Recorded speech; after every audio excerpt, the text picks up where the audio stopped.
Est-ce que tu connais les préservatifs masculins et féminins? Oui, je connais les deux, oui. Ok. Oui. Oui. Les deux? Oui. Je pense qu'on peut utiliser un préservatif qui est donc périmé. Ah non, je pense pas. Bah non. Et tu penses qu'on peut utiliser 2 fois le même préservatif ou c'est à usage unique? Non, c'est à usage unique. Ouais. Et donc, est-ce que tu sais où on peut trouver gratuitement les préservatifs masculins? Bah, en pharmacie. Et t'as d'autres lieux en tête ou pas? Non, je sais pas. Non. Il y a aussi le planning familial ou centre de santé sexuelle. Et tu peux aussi même les trouver à l'hôpital aux urgences. Et puis, il y a aussi centre de dépistage et infirmière scolaire s'il y en a une. Ok. Est-ce que tu penses que c'est le seul contraceptif qui protège des IST et MST? Oui. Bah ouais. Exactement, c'est la bonne réponse. Tu vas niquer là? Non, pas de souci. Est-ce que tu penses qu'on peut aussi utiliser un préservatif s'il est périmé? Ah non, je pense pas. Et tu sais la raison pour laquelle on l'utilise pas? Non, je sais pas. J'imagine qu'on peut avoir des petites réactions cutanées, je sais pas. C'est parce que en fait, le lubrifiant qui est à l'intérieur du préservatif, il va sécher. Et en fait, après, si on l'utilise, bah en fait, il y a plus de risques que le préservatif il craque. Ah ok. Voilà. Est-ce que tu penses qu'on peut être allergique au préservatif? Ah oui. Tu sais pourquoi? Bah le latex, non? Exactement. Merci pour ta réponse. Je te donne ça. Ouais, c'est tout. Merci. Et pour te remercier, je te donne ça. Ok. Voilà. Merci. Bah bonne journée, merci à toi. Hello tout le monde, on se retrouve pour un petit moment face cam pour faire un petit retour sur les micro-trottoirs.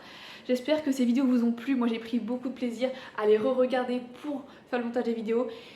Et une expérience que j'ai toujours voulu faire et que j'ai pu réaliser grâce aux personnes qui ont été d'accord de répondre à mes questions et grâce à mon amie qui a pris de son temps pour faire ma caméraman. Sans elle, ça aurait jamais été possible, donc vraiment merci 1000 fois à elle. Elle est super, topissime.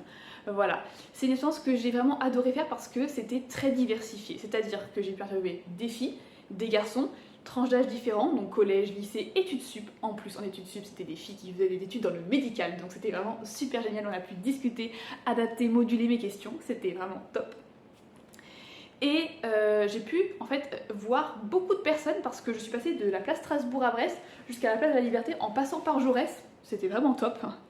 Et c'est un peu une analyse sociologique en fait, tu vois beaucoup de personnes et ça c'est génial en fait. C'était que de la bienveillance, du plaisir, de la bonne humeur, enjoy, chill, de la rigolade, c'était vraiment top. En plus le challenge de distribuer 24 préservatifs, et ben il est réussi, clairement les 24 ont été écoulés, voilà. Et pour la petite anecdote folle, en fait, les gens sur la place Strasbourg, ils commençaient à voir qu'il se tramait quelque chose, une personne avec une caméra, puis moi avec le micro, et puis moi il y avait un petit trafic de préservatifs, j'avais 24 préservatifs dans la poche quand même. Et donc, des personnes se mettaient en groupe, rigolaient fort, parlaient fort, commençaient à faire leur intéressant pour qu'il y ait un nice contact, pour que j'aille les voir et qu'ils me disent on n'osait pas venir te voir pour poser, pour en fait répondre à tes questions. Et après, du coup, ils commençaient à répondre à mes questions, enfin c'était vraiment top. Incroyable quoi. Alors un peu de gêne, un peu de stress pour moi poser des questions et pour eux répondre, mais c'est que de la bienveillance, c'était top, moi j'ai adoré et je compte refaire ça, je ne sais pas quand, je ne sais pas où, mais bien sûr que j'aimerais bien refaire ça, c'est top. En tout cas pour l'instant je ne sais pas quand je referai, mais il y a des nouveaux concepts qui arrivent sur ma chaîne YouTube et sur Instagram, donc je vous dis à plus les petits embryons, bisous.